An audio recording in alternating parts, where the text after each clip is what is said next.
Hello friends, welcome to JMS study top 1 में आप लोगों का बहुत बहुत स्वागत है। हम लोग क्लास 10 का केमिस्ट्री के चैप्टर 2 पढ़ने वाले हैं।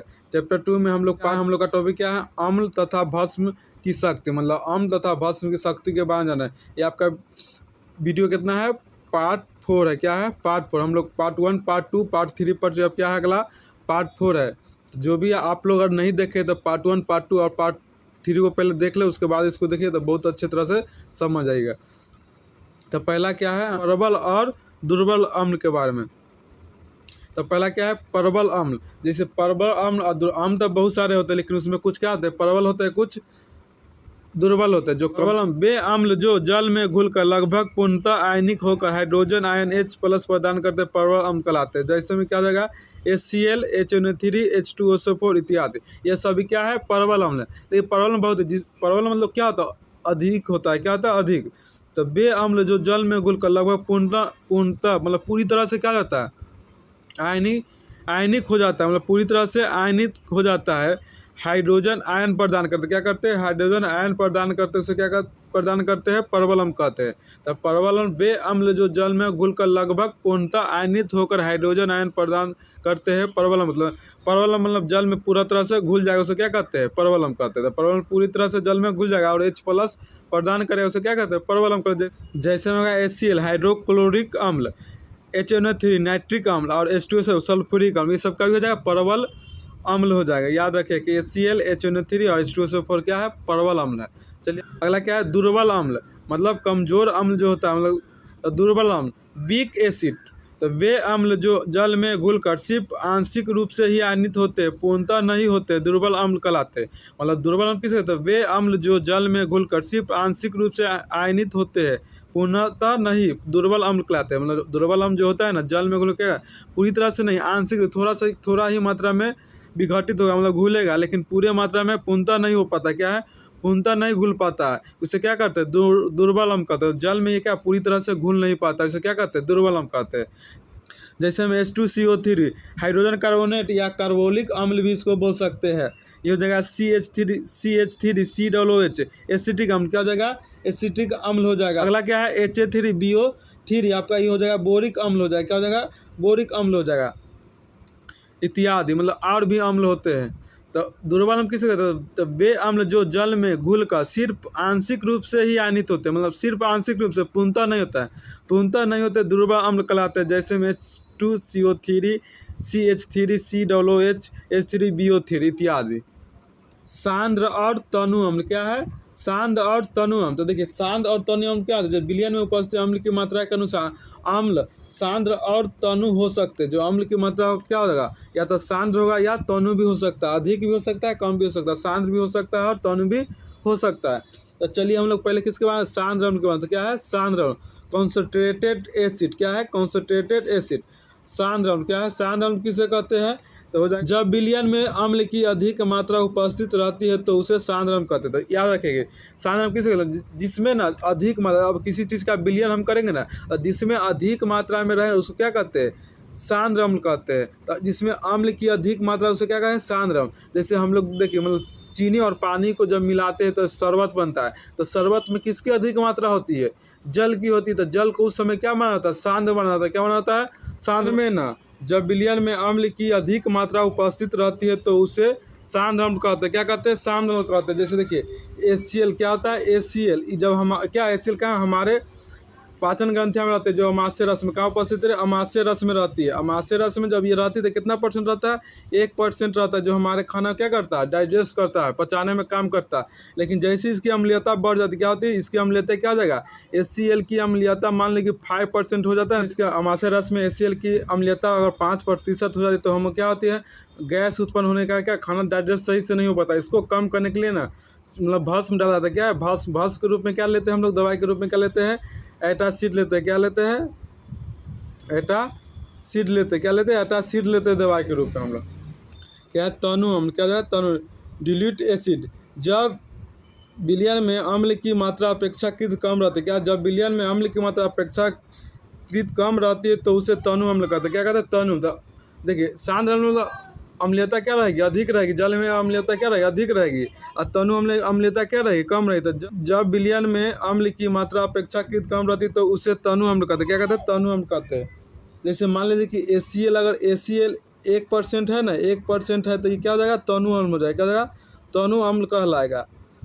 अगर इससे ज़्यादा होता है तो क्या, अम्लीयता बढ़ने के बाद क्या हो जाएगा, सांद्र। क्या है कि इसका अम्लीयता बढ़ता है तो उसे क्या कहते हैं, जिसका अम्लीयता अधिक रहता है उसे क्या कहते हैं, सांद्र अम्ल का। जिसकी अम्लीयता कम रहती है उसे क्या कहते हैं, तनु अम्ल। तो इसका 1% है तो क्या कहलाएगा, तनु अम्ल का। लेकिन 1% से जैसे ही ज़्यादा होगा उसको क्या कहेंगे, 5% तक आने पर इसको क्या कहलाना स्टार्ट होगा, सांद्र अम्ल कहलाएगा। क्या कहलाएगा, सांद्र अम्ल। देखिए अगला क्या होता है, सल्फ्यूरिक अम्ल। मान लीजिए कि अगर सल्फ्यूरिक अम्ल क्या होता है, H2SO4। ये सल्फ्यूरिक अम्ल जो हम लोग बैटरी में जो होता है, बैटरी में कहाँ डाला जाता है, ये आपको ना बैटरी में जो डाला रहता है तेजाब के रूप में रहता है। क्या होता है, जब किसी अगर मान लीजिए किसी व्यक्ति के त्वचा पर गिर जाए, क्या हो जाएगा, त्वचा पर अगर गिर जाता है तो क्या वहाँ क्या होता है, गर्म हो, ये बहुत गर्म होता है जो वहाँ जला देता है। क्या करता है, जला देता है। तो इसको कम करने के लिए हम लोग ना भस्म का उपयोग करते हैं। किसका उपयोग करते हैं, भस्म का उपयोग करके उदासीन कर देते हैं। क्या करते हैं, उदासीन को वहाँ की अम्लीयता को कम कर देते हैं। अम्लीयता यहाँ बहुत होता है इसलिए क्या करते हैं, इसको कम करने के लिए हम लोग क्या डालते हैं, भस्म डालते हैं। क्या डालते हैं, भस्म डालते हैं। तो वो अम्लीयता क्या हो जाएगा, कम हो जाएगा।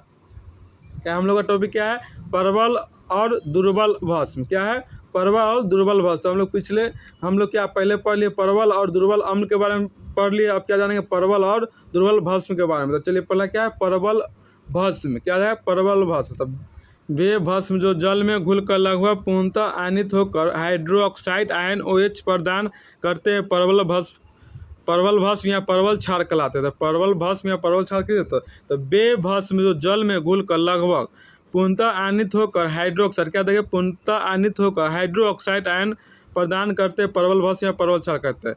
तो देखिए जैसे NaOH + KOH, जैसे जैसे हम संकेतक श्रेणी के ऊपर के तत्व लेंगे ना, उसकी क्या होते हैं, प्रबल भस्म अधिक होता है। मतलब उसकी प्रबलता क्या होगी, अधिक होगी।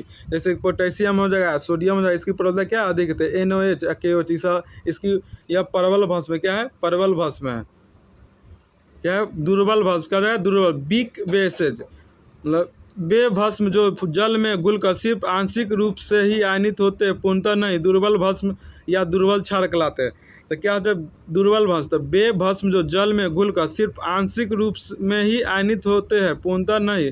दुर्बल भस्म या दुर्बल क्षार कहलाते हैं। जो दुर्बल भस्म होता है ना, जो जल में घुलता है, पूरी तरह से नहीं घुलता, थोड़ी मात्रा में घुलता है, उससे क्या कहते हैं, दुर्बल भस्म। क्या कहते हैं, दुर्बल। तो अब क्या है, pH तथा हाइड्रोजन आयन H+ सांद्रता अम्ल और भस्म कितने प्रबल होते हैं। तो इसके बारे में जानेंगे कि अम्ल भस्म किसके सहायता से, pH की सहायता से जानेंगे ना, कि कितने अम्ल और भस्म कितने प्रबल है। पहले तो हम जान लें उसकी सहायता से देखने, लेकिन अब जो pH मान से पकड़े, किसके मान से, pH मान से न पकड़े कि अम्ल और भस्म कितने प्रबल है। तो किसी विलयन में उपस्थित शक्ति उसमें उपस्थित H+ आयन पर निर्भर करती है। तो किसी भी विलयन में ना अम्लीयता शक्ति को उसमें उपस्थित H+ आयन पर निर्भर, किस पर करती है, H+ आयन पर निर्भर करती है। किसी विलयन में H+ आयन सांद्रण के निर्धारण के लिए सोरेनसेन ने, कब सोरेनसेन, कौन वैज्ञानिक थे, सोरेनसेन 1909 ईस्वी में एक स्केल दिया जिसे pH स्केल कहते हैं। क्या कहते हैं, pH स्केल। स्केल की सहायता से ना कौन भस्म कितना प्रबल है, कितना दुर्बल है, इसकी जानकारी, कौन अम्ल कितना प्रबल है, कितना दुर्बल है, इसकी जानकारी हम किसकी सहायता से, pH की सहायता से, pH स्केल की सहायता से भी निकाल सकते हो। ये क्या है, आपका pH स्केल है। क्या है, pH स्केल। इसकी सहायता से हम बता सकते हैं कौन अम्ल कितना दुर्बल है, कितना।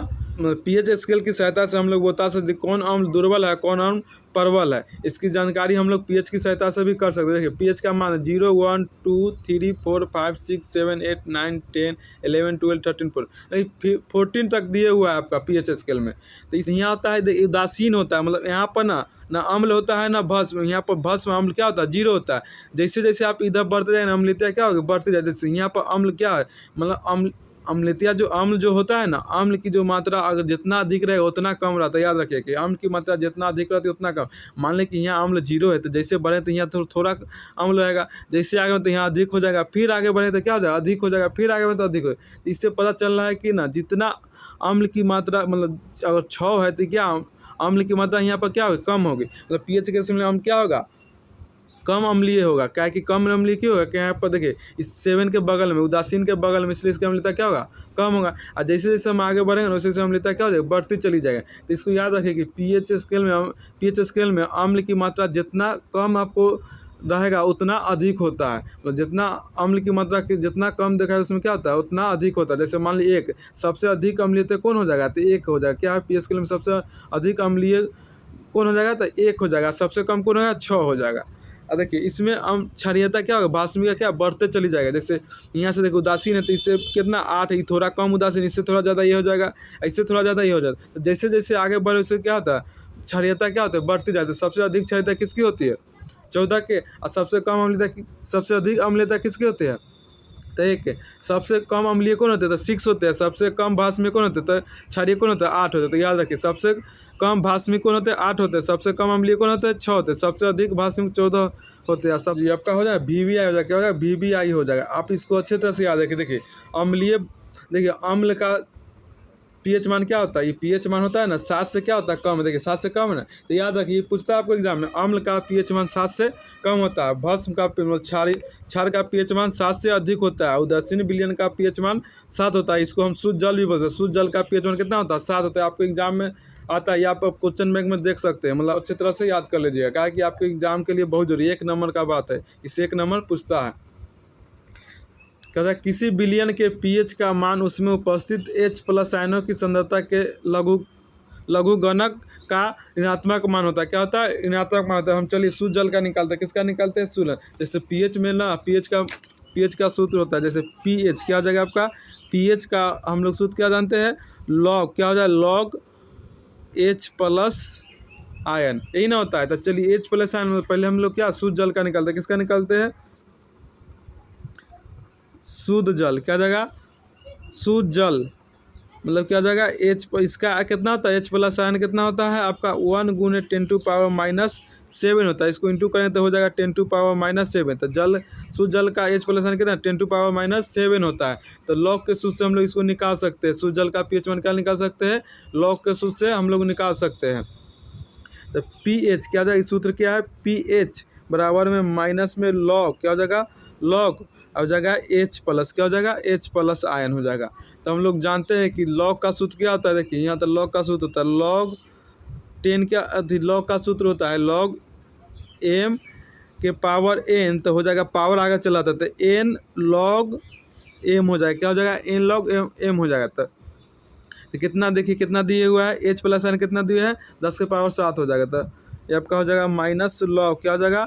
Minus log 10⁻⁷। क्या जाएगा?